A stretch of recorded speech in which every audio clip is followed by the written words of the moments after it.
إن الحمد لله نحمده ونستعينه ونستغفره ونعوذ بالله من شرور أنفسنا ومن سيئات أعمالنا من يهده الله فلا مضل له ومن يضلل فلا هادي له أشهد أن لا إله إلا الله وحده لا شريك له وأشهد أن محمدا عبده ورسوله اللهم صل وسلم وبارك على محمد وعلى آله وأصحابه أجمعين. معاشر المسلمين أوصيكم ونفسي بتقوى الله كما قال تعالى في القرآن الكريم أعوذ بالله من الشيطان الرجيم يا أيها الذين آمنوا اتقوا الله حق تقاته ولا تموتن إلا وأنتم مسلمون. Sadaqallahul Azim. Amma ba'd. Ayyuhal hadirun, saudaraku sekalian jamaah Jumat rahimakumullah. Alhamdulillah, puji syukur hanya untuk Allah Subhanahu wa taala. Salawat dan salam semoga tercurah pada Rasulullah Muhammad sallallahu alaihi wasallam. Semoga Allah Subhanahu wa taala yang Maha Rahman, yang Maha Rahim senantiasa menitipkan kepada kita hati yang bersih, melebihi dari bersihnya pakaian yang kita pakai siang hari ini. Semoga Allah Subhanahu wa taala yang Maha Sayang, Maha Kasih kepada hambanya senantiasa menganugerahkan kepada kita hati yang kaya, melebihi dari apapun yang pernah kita miliki. Dan semoga Allah menitipkan kepada kita hati yang bening, melebihi dari beningnya air yang senantiasa kita minum setiap hari. Amin ya rabbal alamin. Jamaah Jumat rahimakumullah, iman dan takwa yang ada dalam dada kita ini, di hati sanubari kita ini, merupakan kekayaan yang luar biasa yang kita miliki. Maka sudah sepantasnya perwujudan syukur kita kepada Allah diberi nikmat iman ini kita tingkatkan kualitasnya dari waktu ke waktu. Kita mantapkan iman dalam diri kita ini seiring dengan semakin dekatnya kita kembali kepada Allah Subhanahu wa taala. Al-imanu yazidu wa yanqus. Iman itu bisa bertambah dan juga bisa berkurang. Yazidu bitta'ah, bertambah dengan ketaatan kita kepada Allah Subhanahu wa taala, wa yanqusu bil ma'siyah, dan iman itu bisa berkurang dengan kita bermaksiat kepadanya. Maka saudaraku sekalian jamaah Jumat rahimakumullah, dengan berharap kepada Allah Subhanahu wa taala dan atas petunjuknya semoga hidayah itu senantiasa dalam hati sanubari kita. Dengan begitu iman kita dari waktu ke waktu semakin meningkat dan semakin bagus kepada Allah Subhanahu wa taala. Amin ya rabbal alamin. Saudaraku sekalian, selain kita mempunyai kekayaan yang berupa iman dalam hati ini, maka orang yang beriman kepada Allah itu boleh kaya secara finansial. Tidak ada salahnya di akhir pekan, di weekend, di Sabtu Ahadnya seorang karyawan kantor misalnya, kemudian dia berikhtiar lain selain aktivitas di kantornya untuk menambah pundi-pundi finansial sebagai perwujudan optimalisasi dalam rangka menjemput bagian rezeki dari Allah Subhanahu wa taala. Walaupun konsep rezeki itu memang sudah ada takarannya dan ditetapkan oleh Allah, namun bagi hamba Allah yang menjemputnya dengan optimal, maka Allah akan berikan secara optimal juga sesuai dengan apa yang dia usahakan. Maka beda konsep rezeki itu. Mau kemana Anda pagi hari ini? Saya mau mencari rezeki. Kalau konsepnya mencari rezeki, belum tentu misalkan seorang anak menjemput atau mencari ibunya di pasar. Bisa ketemu, bisa juga tidak ketemu, karena konsepnya masih mencari.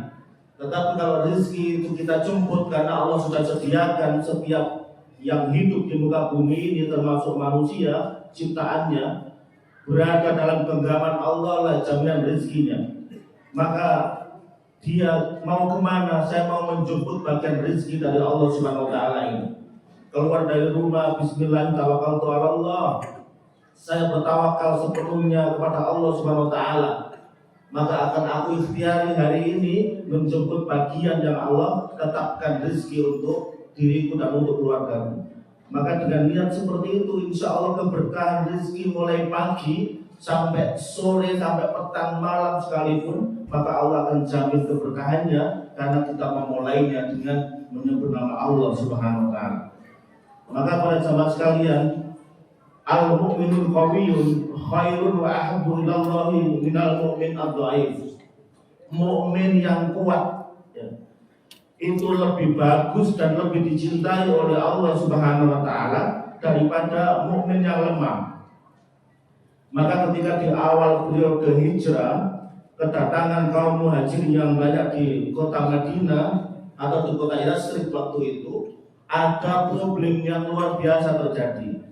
Apa problem itu? Di kitab sirah dikisahkan problemnya antara lain kekurangan air minum. Maka ada satu-satunya sumur yang sumbernya itu banyak, namanya sumur Rauma yang dimiliki seorang Yahudi. Maka kemudian Utsman bin Affan radhiyallahu anhu bertekad dengan segala harta yang dimilikinya, dia tasyarufkan untuk membeli sumur Rauma. Maka orang Yahudi mengatakan, tidak bisa, ini adalah sumber daripada penghasilan saya selama ini. Kalau saya jual ke Anda, maka stop ini sumber-sumber finansial saya.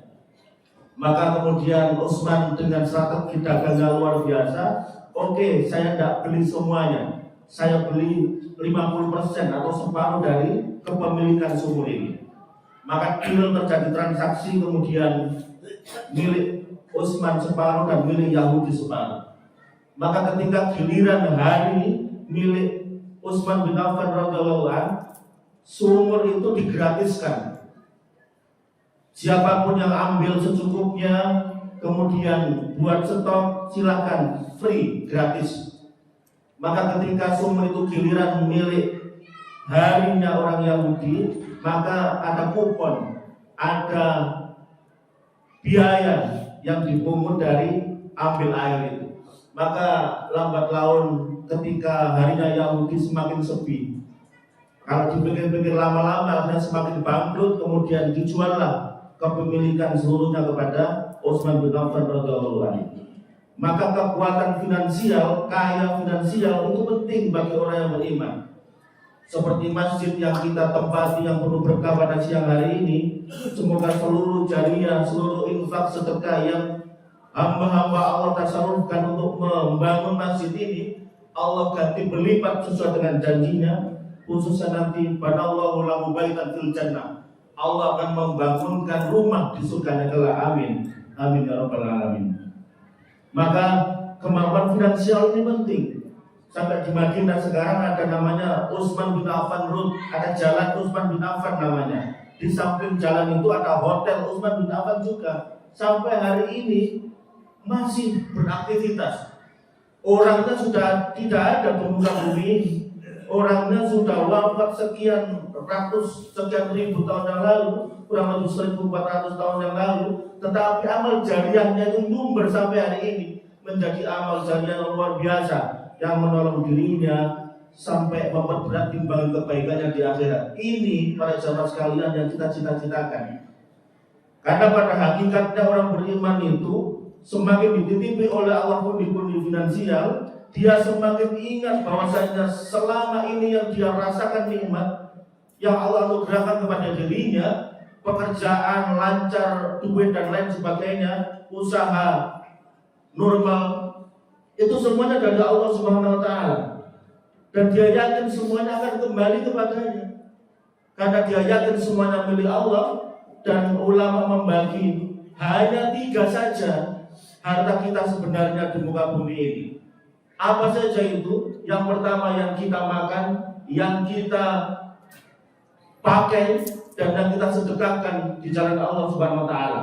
Selebihnya bukan milik kita. Bisa jadi rekening 4 atau 5 di berbagai macam bank, itu walaupun nama tabungannya itu milik kita, tapi bisa jadi 4-5 bulan lagi Allah takdirkan, Allah wafatkan kita, maka rekening itu yang ada isinya itu milik ahli waris kita. Belum tentu juga tanah atau villa di luar kota sana itu milik kita sampai 5-10 tahun ke depan. Bisa jadi 3 tahun lagi Allah wafatkan kita, itu juga bisa milik ahli waris kita. Walaupun sertifikatnya plek persis dengan nama yang ada di KTP kita. Maka orang yang beriman itu dia berangkatkan dulu, ya Allah, harta ini nanti yang bisa memperberat amal kebaikan saya. Harta ini ya Allah yang bisa menyelamatkan diri saya. Anak-anak keturunan saya cukup dengan rezeki yang Kau jamin nanti ya Allah. Aku tinggalkan kepada mereka iman takwa yang kokoh. Aku ajarkan tauhid yang mantap kepada mereka.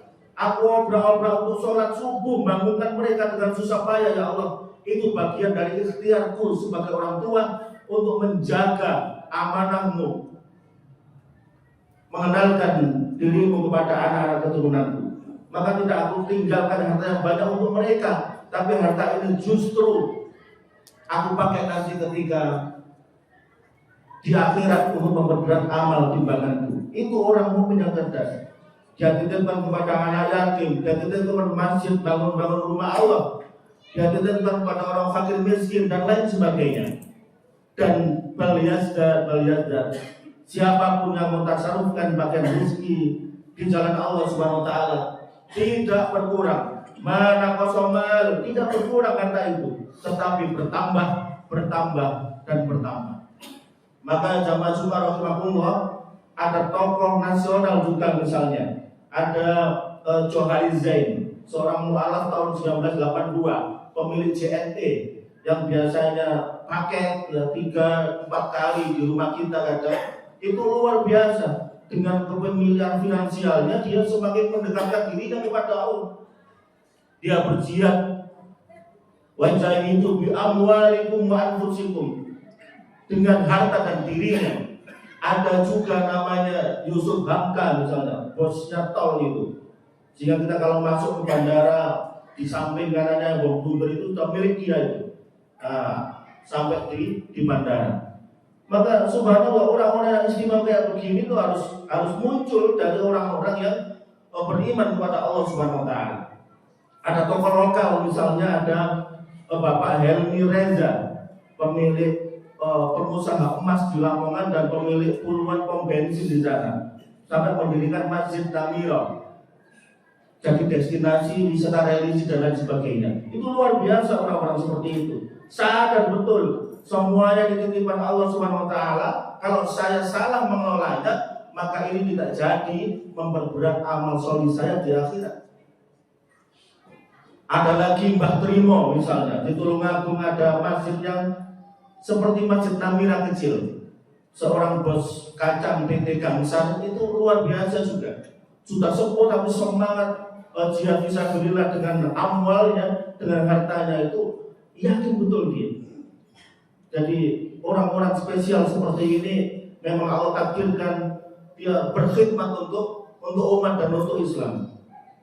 Maka para jamaah sekalian, perlu kiranya kita menengok sejarah yang Allah takdirkan yang paling kaya di dunia ini sampai akhir zaman nanti.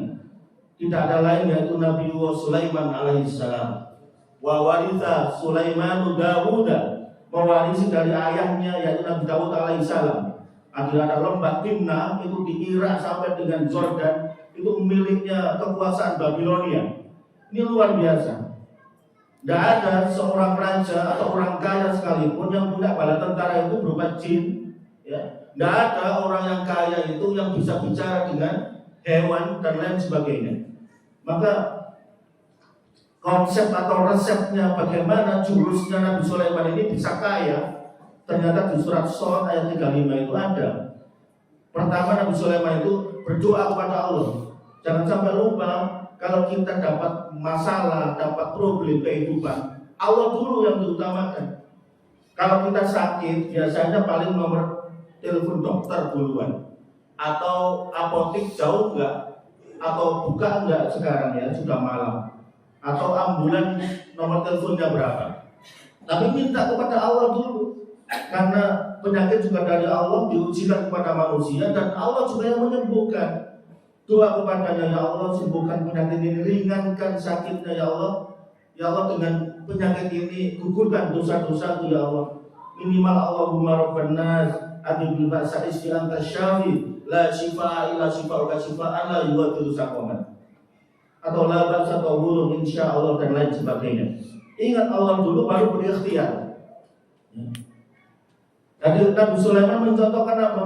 Dia berdoa pertama, Rabbi fili wa habli mulkan la yanbaghi li ahadin min ba'di innaka antal wahhab.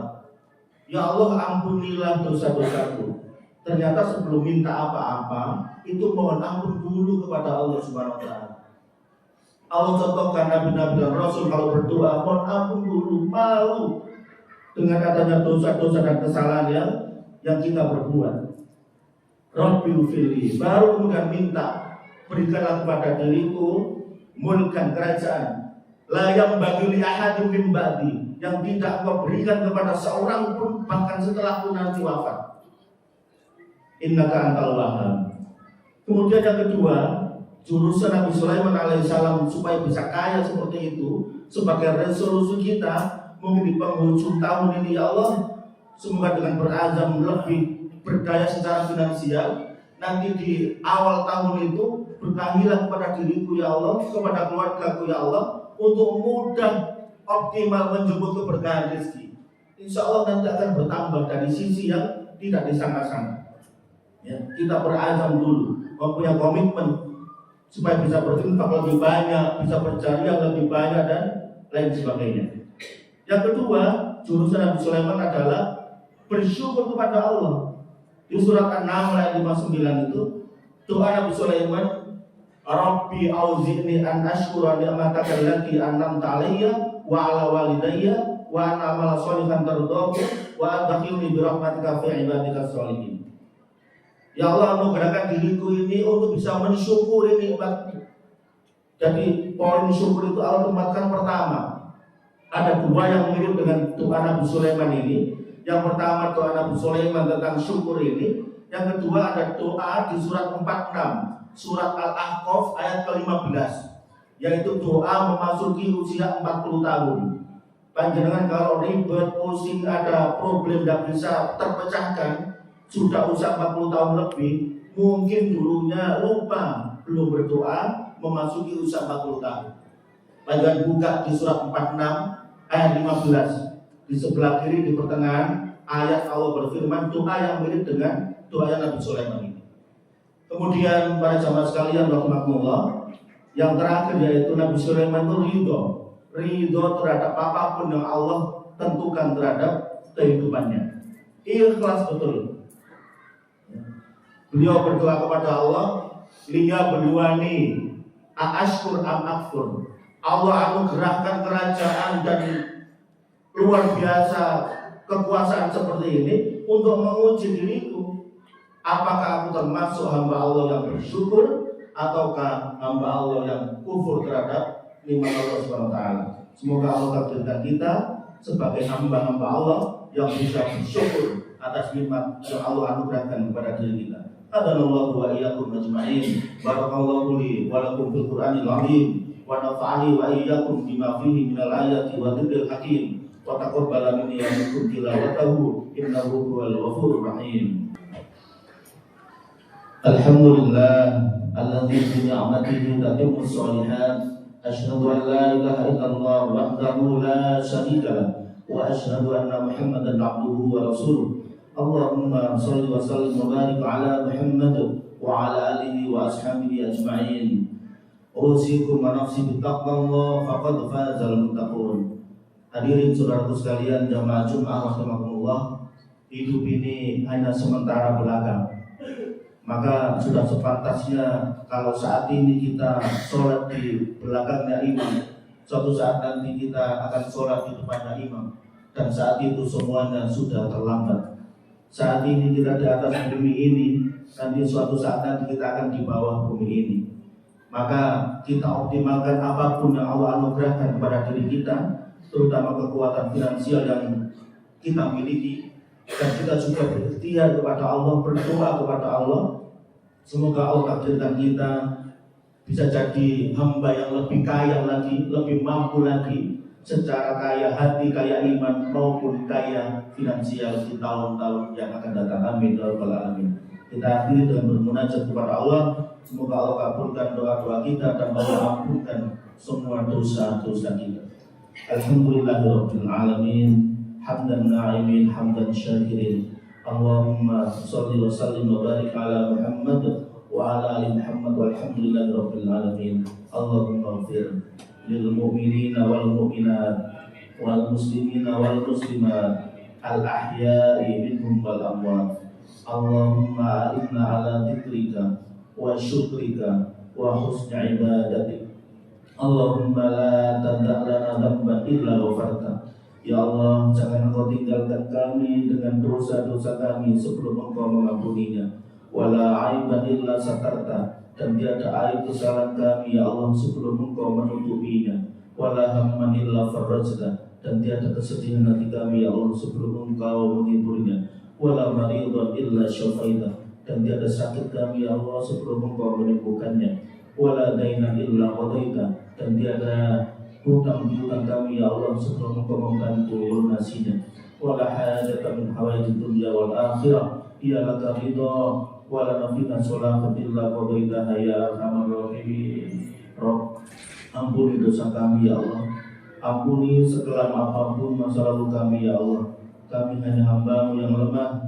Kapanpun hidup kami berakhir, beri kami kesempatan untuk memperbaiki diri kami ya Allah. Rabbana taqabbal minna innaka antas samiul alim wa tub alaina innaka antat tawwabur rahim. Rabbana atina fid dunya hasanah wa fil akhirati hasanah wa qina adzabannar. Walhamdulillahi rabbil alamin. Walhamdulillah.